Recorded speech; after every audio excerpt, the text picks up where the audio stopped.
Spyro, for recovering so many of our dragon eggs. Hop aboard for the Beastmaker's world if you're ready. Would you like to go?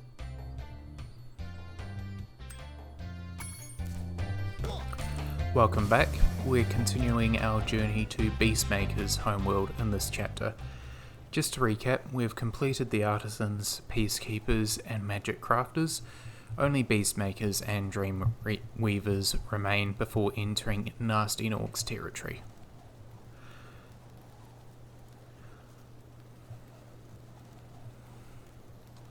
And we've arrived in a swampy biome with Aztec structures where Norks use electricity.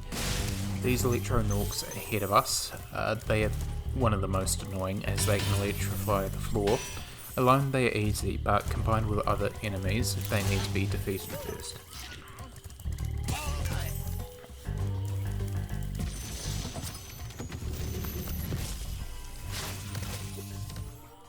Nasty Nork is turning our swamp into an electrified junk heap. And it used to be so beautiful. I'm sure it was. So the comments are ironic because the swamp in the remastered version is a significant improvement over the original. The original had a darker skybox and the land appeared barren. Now the swamp is in a jungle teeming with life, with surrounding trees and waterfalls along the pyramid, which makes it my least favourite home level to one of my favourites. These boars would beat me in a charging match, so I'd need to flame them, even though they're not big. Spyro, it's great to see you, but I gotta go. The dragons here have more tribal appearance and appear as practicing darker forms of magic such as voodoo. I'll say that this swamp is not the best place for an electrified junk heap though. If the electric floors are exposed in a jungle, the moist could cause the floor to rust, and if it rains, the electricity could create a fire risk, causing the equipment to break and could burn down the jungle if it got big enough. So scattered around the homeworld are these glowing mushrooms. There's an achievement in it for if you get all of them. I'll try to track as many down as I can, however I won't be certain as I got the achievement already.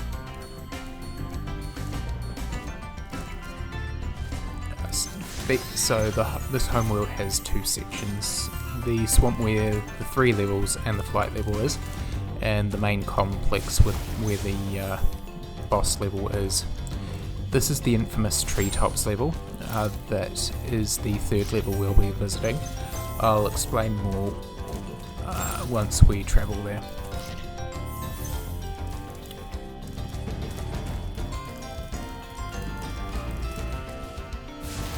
That's another glowing mushroom.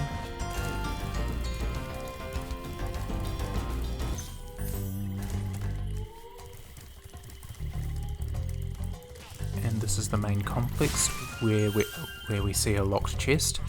Locating the key is straightforward. It's located on a stump in the swamp, which can be reached by climbing the steps of that tall building and gliding to it. So I can see the key just behind that Nork there. There it is. Let's talk out to our balloonist for our next task first. I feel so sorry for all the dragons still trapped in Crystal. Maybe once you've rescued 50 dragons, I'll feel a little better. So this is the part where new players who just want to travel from world to world encounter a big task to complete.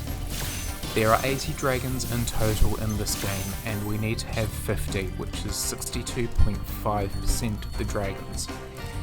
If a player has only freed 10 dragons and artisans, 1,200 gems and peacekeepers, and 5 eggs and magic crafters, a lot of backtracking would be needed at this point. Luckily for us, we've we haven't done the bare minimum. We've completed all the levels up to this point.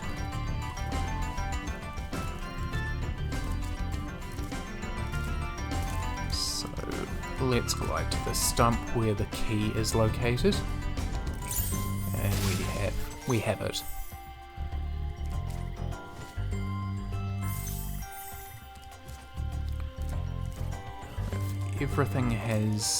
If I've got everything, that locked chest should be the last of the treasure to collect.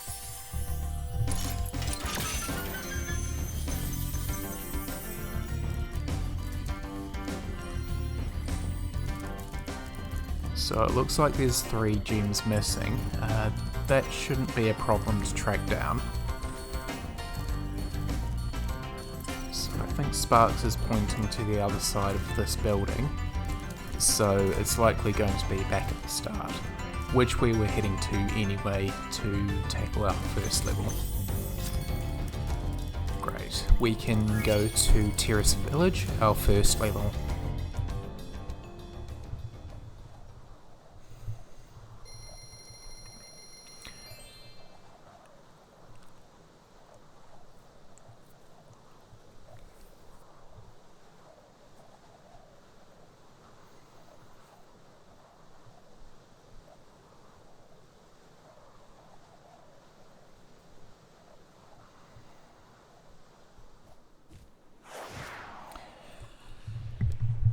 Terrace Village, it's more of an industrial version of Beastmaker's home, which places more emphasis on the Nork's use of electricity.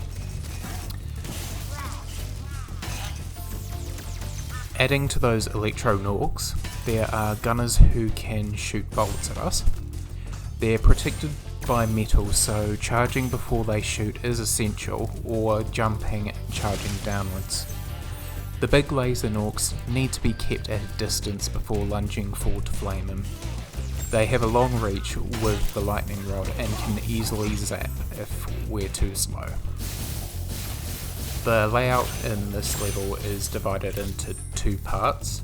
The first part is the village itself that we're in now, where it appears linear, but there are many chests hidden in the corners and proves annoying to locate, especially when the Sparks pointer was originally not available. Otherwise, this section is mostly mediocre. The second section coming up is where the taller buildings are located. There's a skill point for making it to the end of the level without taking damage from that point.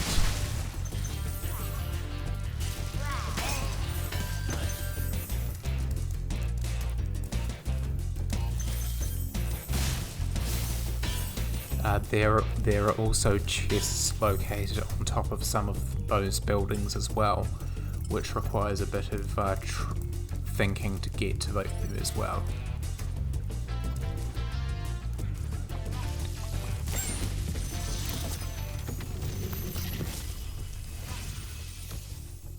Watch out, Spyro. The Norks in these parts have discovered the power of electricity, and it really stings.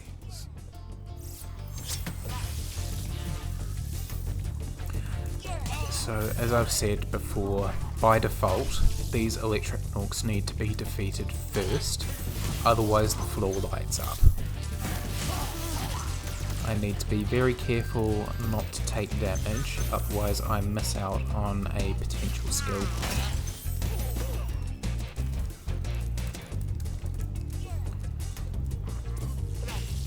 Just have to wait and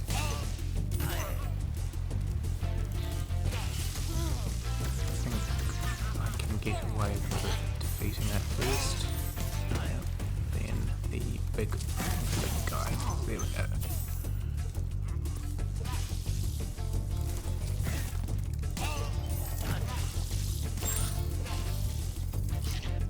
To backtrack to get that laser Nork. Got it.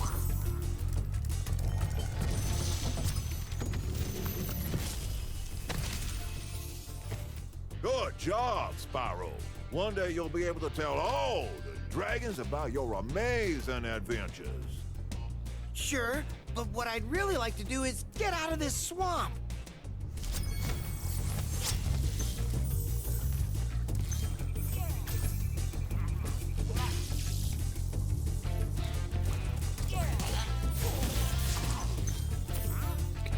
to glide across, take out those enemies quickly,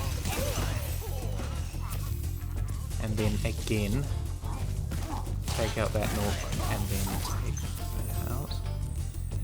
Got the whirlwind. Make sure I time my jump very carefully. And we've reached the exit and the skill point. I just need to glide back to where the whirlwind was to reach the top of the building.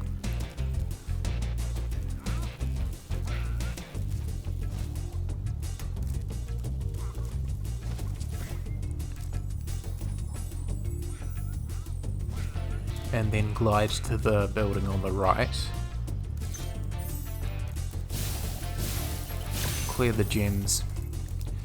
Now, there were chests on the top of the buildings when we first came to this industrial section. We need to glide to the end, and there is a landing just around the corner.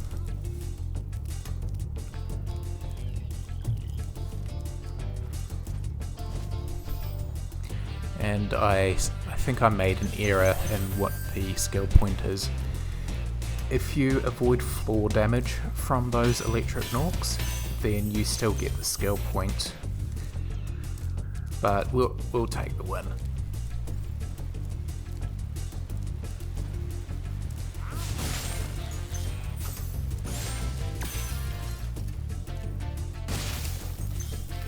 I just need to light up these fireworks. I think I needed to stay up there so I can reach the building with the third reinforced chest. I might have to go back and I might have to do that one last.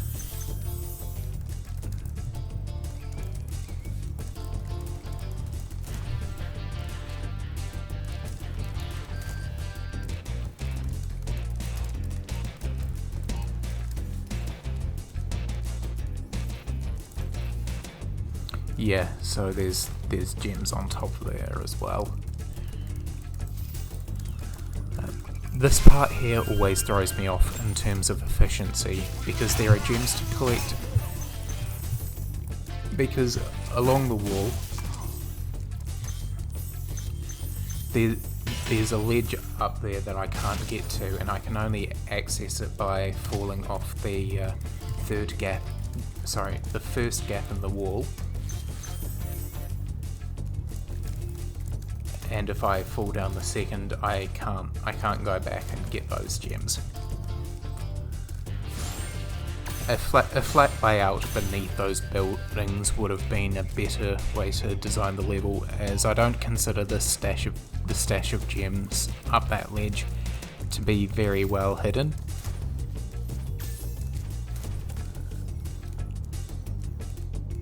But I think Sparks is pointing to the top of the building we missed.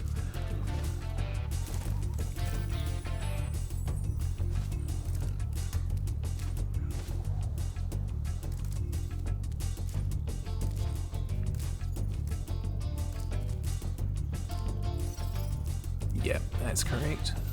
So just glide to the side.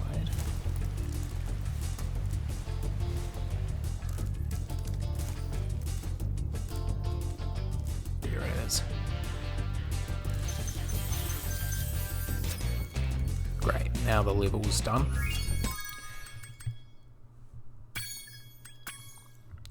I am glad this level is over. Terrace Village is probably my least favourite level in terms of level layout in the first section, and which I feel doesn't need to be there as it's forgettable, and the second part has that ledge that doesn't need to be there either. But let's move on to Misty Bog, where it's more interesting.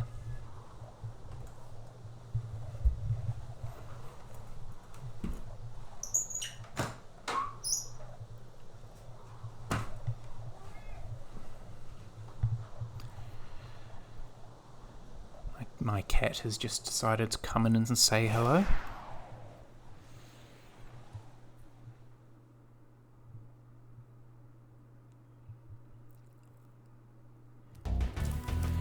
there's a hiding spot just behind the start of the level. Very important to always check surroundings when starting a level. Misty Bog takes place in the outskirts of the swamp with a few buildings and more nature. There's an upper and lower section where we'll have started on the upper section. I do like the level layout a lot more than Terrace Village, and it's more visually appealing than the original version. However, the gauntlet of enemies here in this level have always been the toughest in the game. There's dragon-eating plants that can charge quickly and eat us, and more threatening in greater numbers. Balls which can be flamed but need to be timed correctly. Nork dudes who wear headphones and armed with daggers and spend their spare time trapping chickens in cages, and also attack frogs. The attack frogs are, in my opinion, the most difficult enemies in the game, as their tongues can lash out and reach long distances. Be on the lookout for attack frogs. They are cold-blooded killers. Attack frogs? And this used to be such a nice swamp.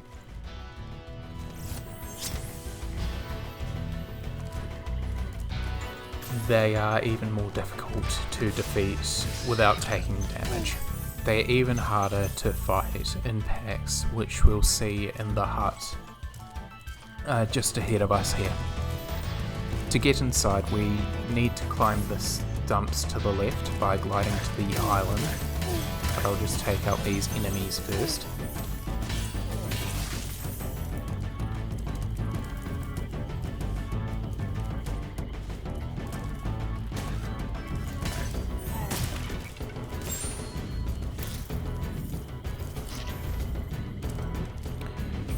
Then glide to the doorway guarded by 3 frogs.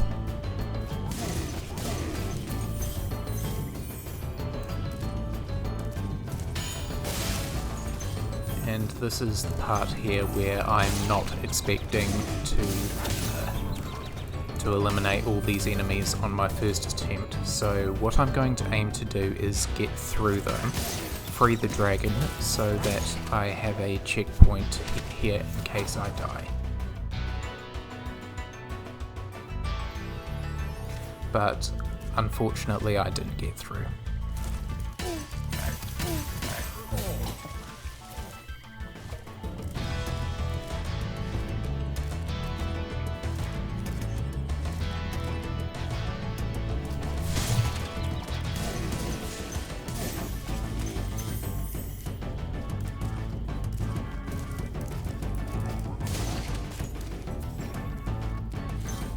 So I think the best approach is maybe picking them off one by one.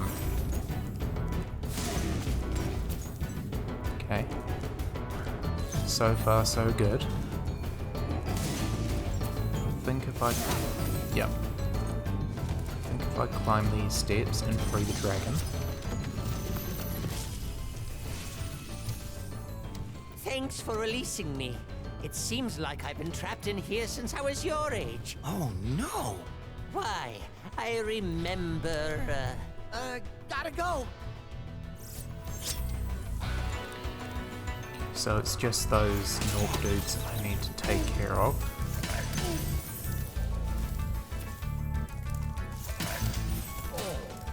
And that is the trickiest part of the level done. So we'll need to glide back to the island up ahead. And I always forget about that invisible wall, which always breaks my jump. I think what I'll try doing is approaching slightly to the right.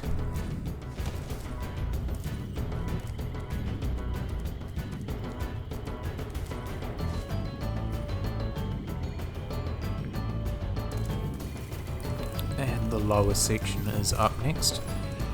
We get there by climbing the step and falling down the stump just ahead of us.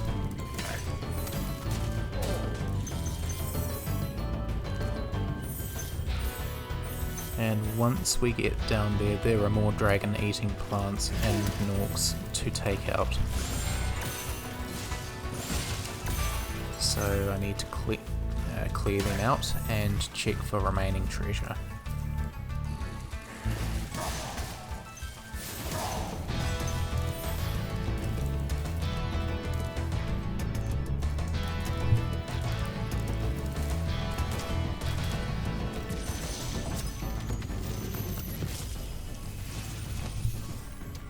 Thank you for releasing me.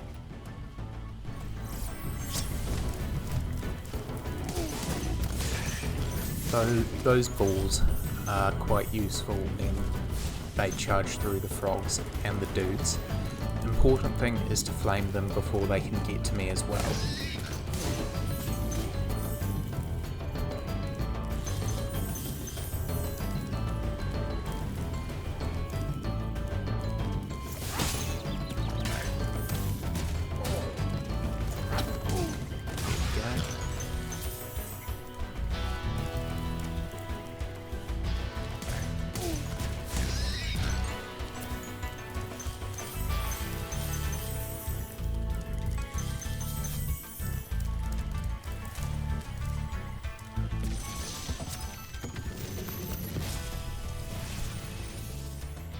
I'll tell you what to do with those creatures. Smash them, Spyro! Stamp them out and squish them and squash them! How about charge them and flame them? We are dragons after all. The remaining treasure should be located on the watchtower on the upper section now. To get there, I just need to glide alongside this wall. And then once I've gone along this wall, jump to this ruin.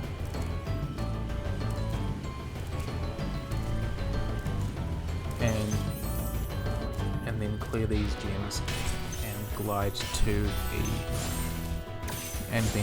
the stumps, just on top of this waterfall right there.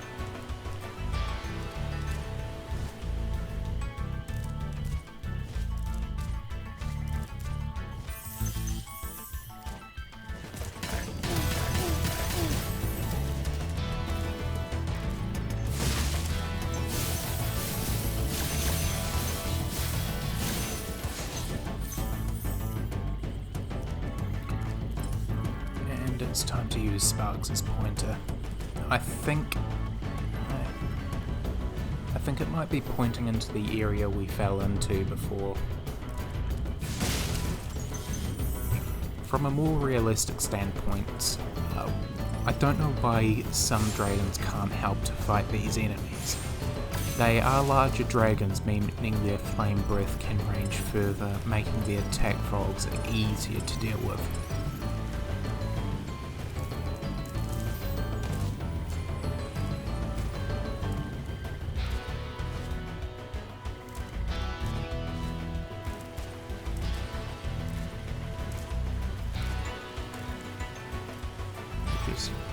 Yes, Sparks is definitely pointing at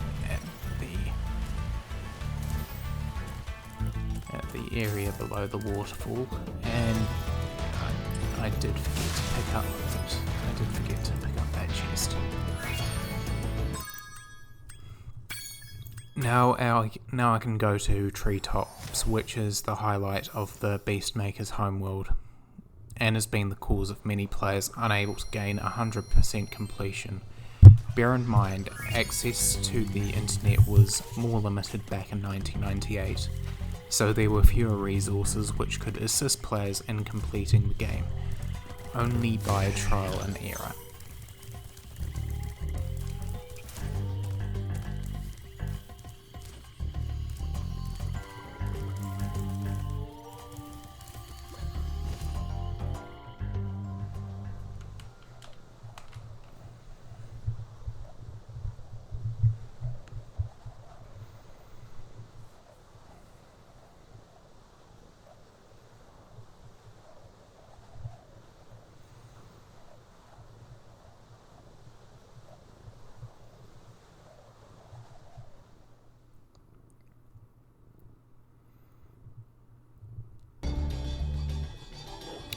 Our first impression is a green thief holding a purple gem, running away from us with enemies guarding us from catching it.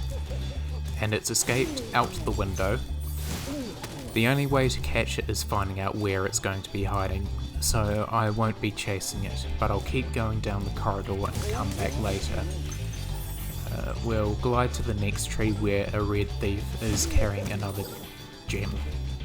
Again, I'm not going to bother chasing this red thief either.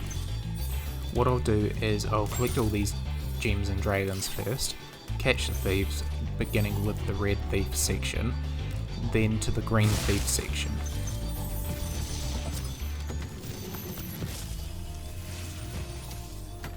Spyro, if you jump at the end of a supercharge ramp, you can really go far. I'm all over it.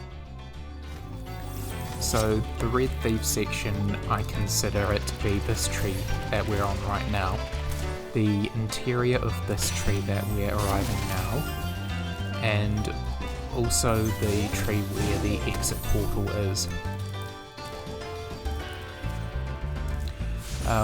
Once I do clear this section, I'll do the green thief section, which I consider to begin out of the window at the beginning of the level.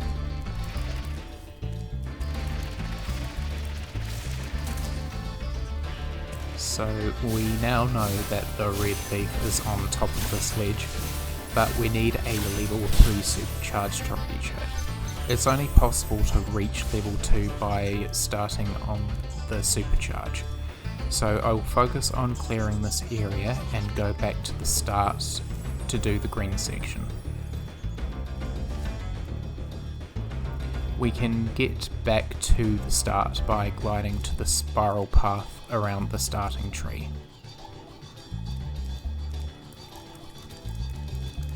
And using the whirlwind, so this is the spiral path here. And that whirlwind takes us back to the start.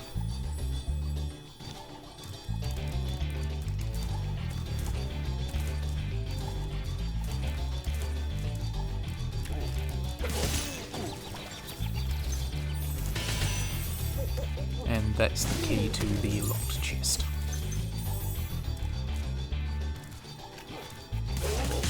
And these enemies who are winning at the moment are called Banana Boys, who are throwing the bananas at me. And there are strong arms who walk using their arms and attacking by kicking their feet.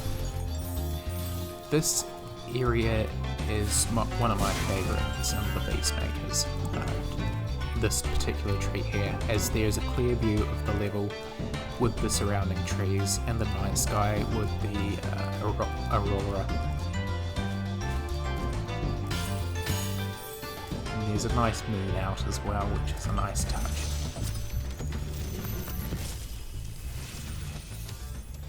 Greetings, Spyro. For an amazing tour of the treetops, don't just stop at one supercharge. The clue here is to use the supercharge without breaking it for as long as possible. But first I want to clear the gems. It's not fun when I don't have sparks to help me collect these gems.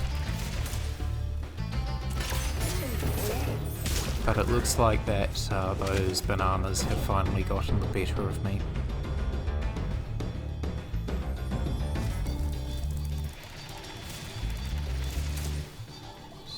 Jump to the side. And I can get my life back.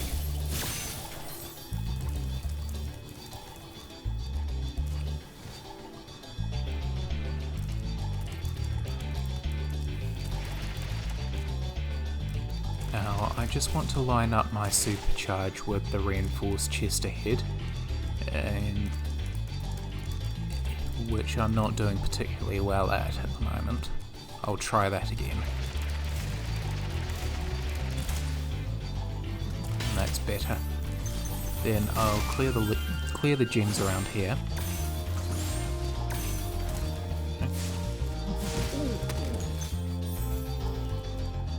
And then I'll jump off the edge to start from the checkpoint, so I can catch the green thief now.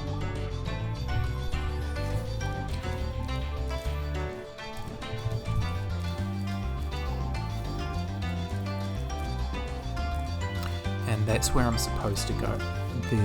I can see the green thief on top of that, hidden stump. The key is to jump to the next supercharge ramp to the right, and then do a clockwise U-turn to the red section, and run up the ramp and jump to the next ramp on the tree where we started our run, and jump as far as we can.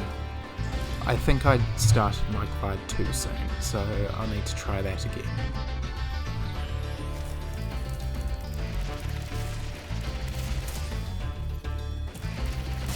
I'll need to come back here to pick up those chests as well.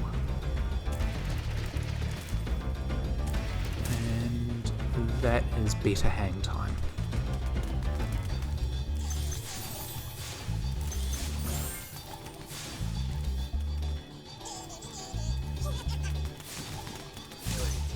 And the green thief has been caught.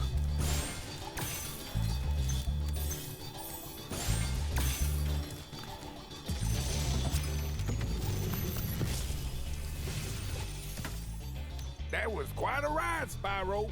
You learned a lot since you were a young glider. Yeah, well, you could have found an easier spot to get stuck. I do like that Spyro said that after all that effort in finding that thief. But now I'll need to get the gems I missed during that supercharge run, and then I'll jump to the red section to open the locked chest and catch the red thief.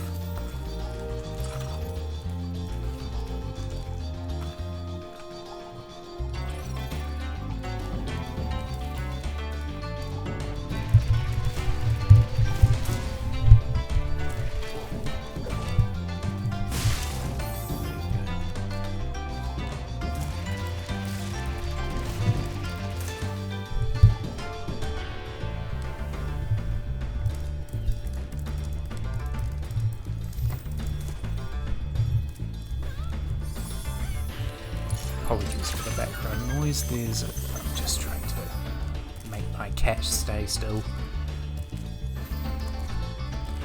So to catch the red thief, instead of charging to the interior of the tree ahead, jump to the right and go along the spiral path until we can jump to the ramp that takes us to the exit portal. That gives us a level 3 charge, allowing enough power to reach the red thief and catch it.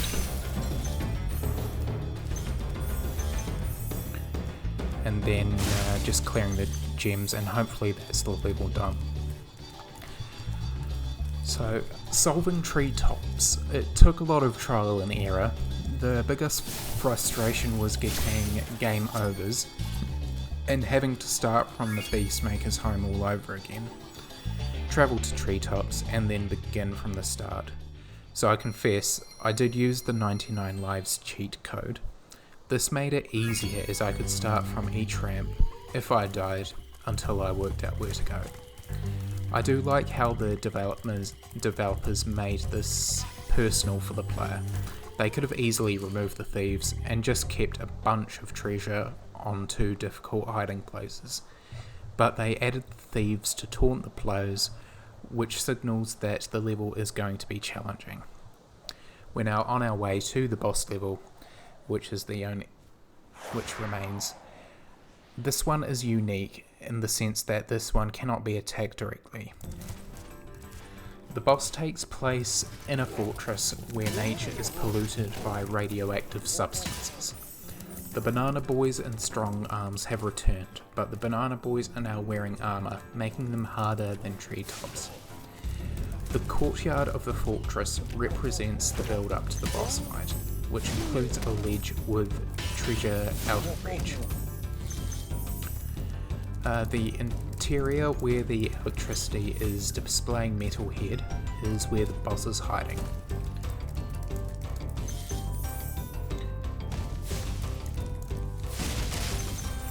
There are also treasure hidden in very conspicuous corners too, so I need to keep my eyes out for that as well.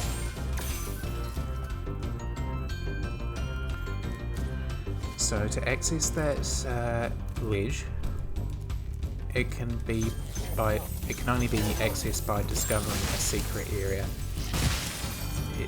is just down the sewer, which is easily overlooked because the idea of jumping over the edge is considered hazardous and can be mistaken as part of the level artwork and nothing else.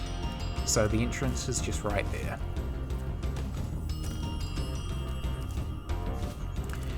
And the area contains a whirlwind to access the treasure. But we need to have a look around more, because I can see that there's treasure on the other side. And there's also a key right here that needs to be collected from a locked chest.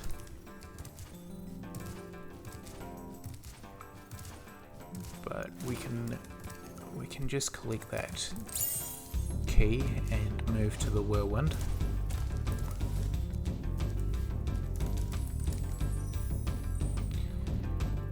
And we have the leverage to glide over and get those gems.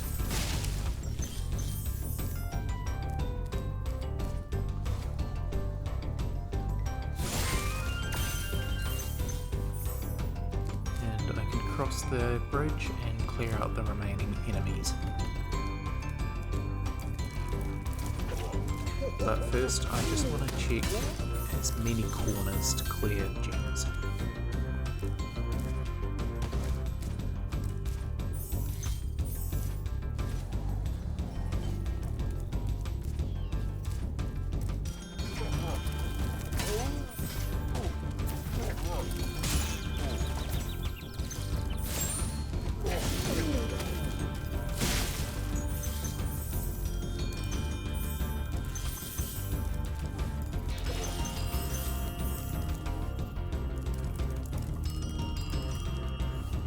I thought the tip of that torch looked like some gleaming treasure. Never mind, let's move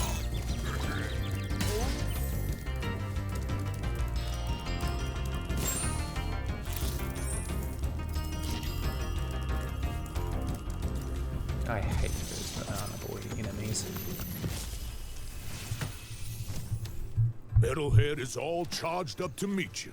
Attacking the power pole should disrupt his power supply. Metalhead is a giant robot, so I can't attack directly, and the only way to defeat it is destroying the pylons, as said by Sadaki. These can be challenged if the pylons are inactive. When active, we need to wait until they turn off, or bait Metalhead into throwing something at me with a pylon. That is not supposed to happen. Metalhead is meant to run down the corridor, but he's stuck.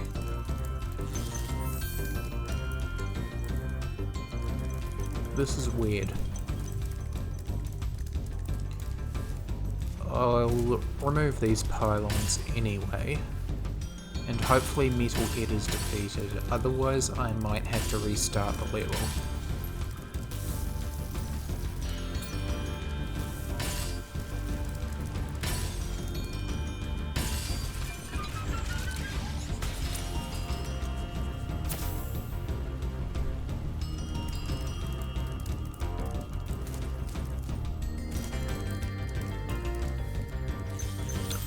Okay, it's gone.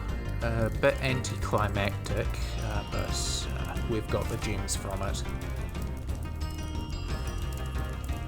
Just remember there's a path along the wall to a cave behind the waterfall where that locked chest is.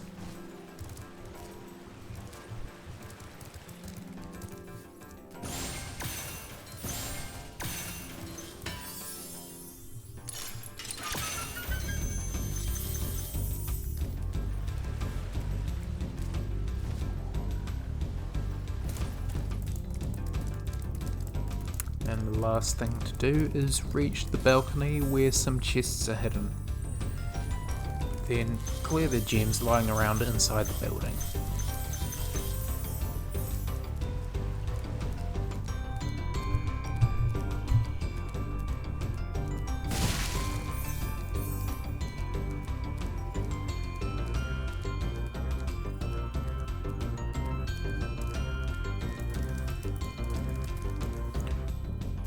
Just need to make sure I have enough hang time, and there we go. That should be everything.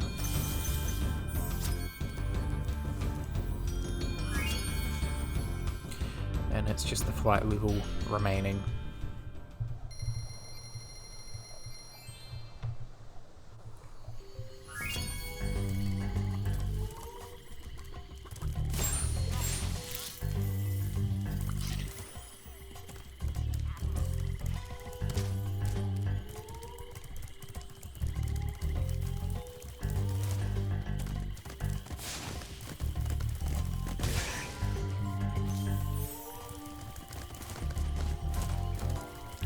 Just down this hollow stump.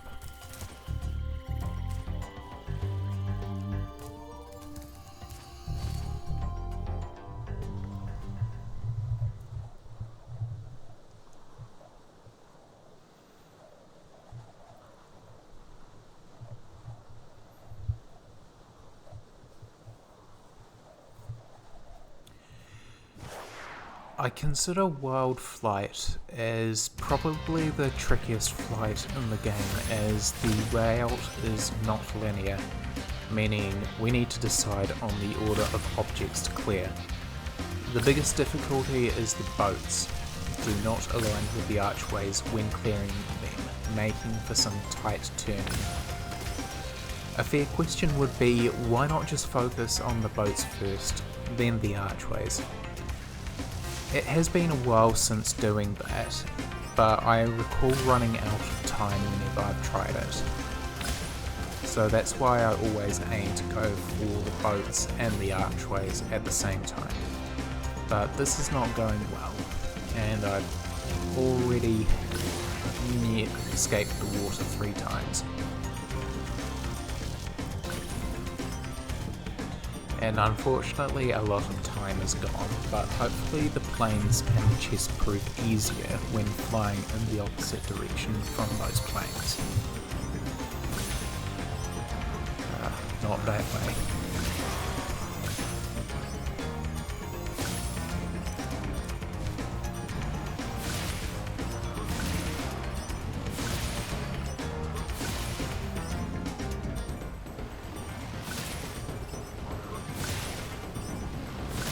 Hopefully we've got sufficient time back to clear the remaining chests.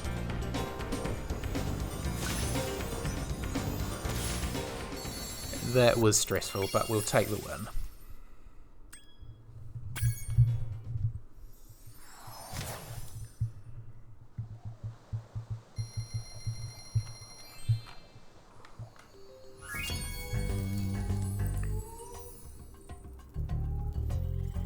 So I will be going to the balloonist, where he'll take us to the next homeworld. Thank you for watching. The next homeworld takes place in Dreamweavers, a conglomeration of floating castles suspended in the sky. I think of it as an enhanced version of Magic Crafters, but more of a fairy tale theme. Please leave a like and subscribe. See you in the next chapter.